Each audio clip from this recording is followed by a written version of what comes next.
Okay, judges, it's your time to pick your top 5 per hour for your candidates.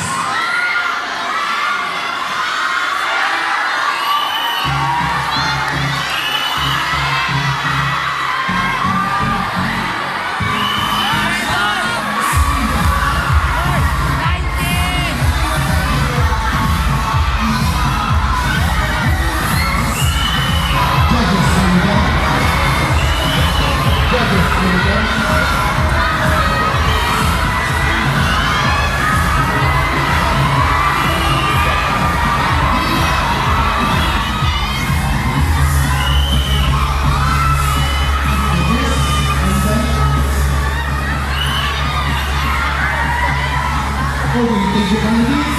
At this moment, let's present our host and students competing for the elementary department. Jack, Ethan, and Peter, and Lily, we are so young for them.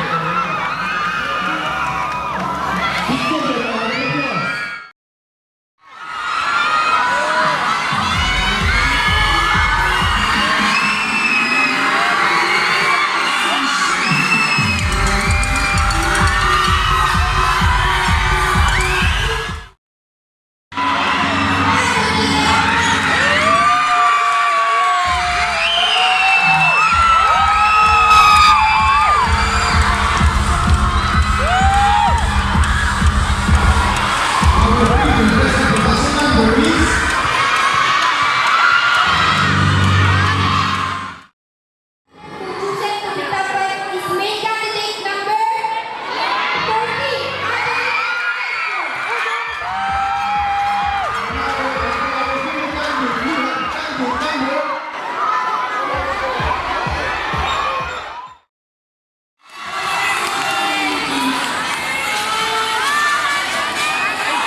In this time, we will announce first who is selected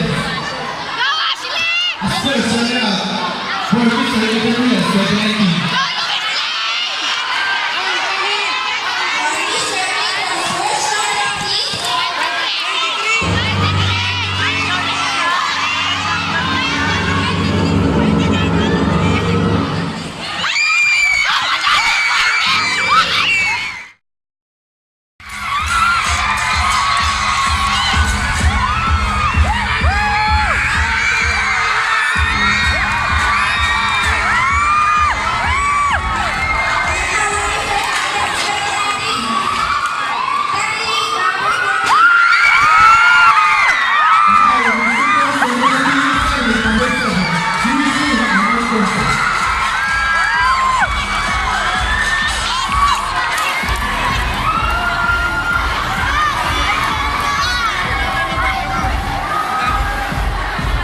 And that is the end of our program.